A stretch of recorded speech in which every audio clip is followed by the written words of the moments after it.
Madame la Présidente, chère Marianne, c'est toujours un grand plaisir de vous voir.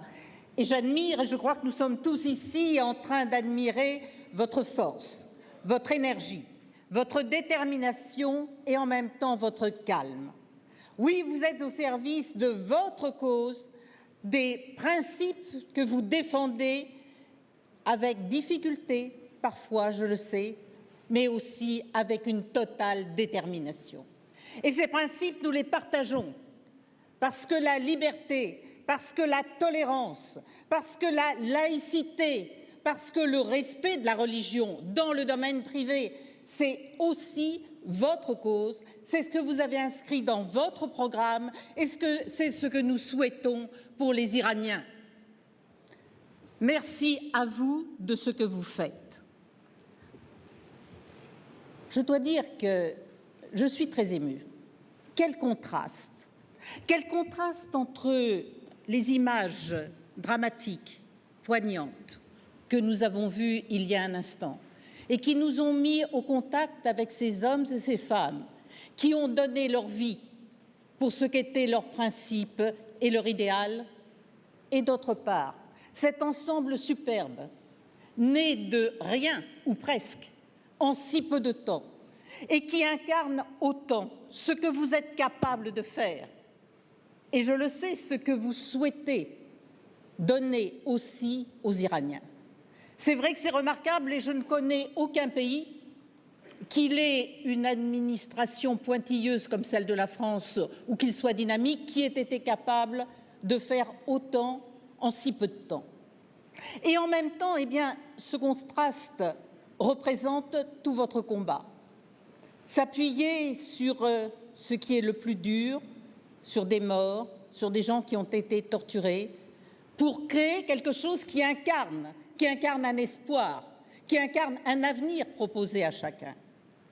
C'est ça aussi, je pense, ce qui nous touche et ce qui est si émouvant dans cette visite d'Ashraf III que nous venons de faire. Alors, je vais rapidement, puisque je crois qu'on nous demande de ne parler que rapidement, vous dire que j'ai le privilège, en tant que Française, de vivre aujourd'hui dans un pays où je peux parler librement, où je peux dire ce que sont mes croyances, où je peux effectivement circuler, rencontrer qui je veux, sans craindre d'être arrêtée. Mais je sais aussi qu'aujourd'hui, j'ai cette liberté parce que d'autres, il y a un peu plus de 60 ans, ont donné leur vie. On fait partie d'une résistance contre le nazisme qui, elle aussi, a eu des morts, a eu des torturés. Et mes parents faisaient partie de cette résistance. C'est peut-être ce qui me rend particulièrement sensible à ce que j'ai vu et à ce que vous faites. Eh bien, ce que je crois, c'est que ceux qui meurent, ceux qui sont morts autrefois en Europe, ceux qui meurent aujourd'hui en Iran, ou ceux qui voient leur liberté entravée, ou ceux qui sont suppliciés, nous obligent. Ils nous créent l'obligation d'être dignes et d'être reconnaissants, d'être dignes de cette liberté que nous avons, d'être reconnaissants de ce qui a été fait. Et pour cela, ils nous obligent aussi à aider tous ceux qui, dans le monde, aujourd'hui, subissent le joug de la dictature. Et c'est vrai particulièrement en Iran. Alors oui, Madame Rajavi, nous sommes ici pour vous dire que vous n'êtes pas seule. Bien sûr, un peuple n'acquiert sa démocratie et sa liberté que par lui-même. On ne lui imposera jamais de l'extérieur.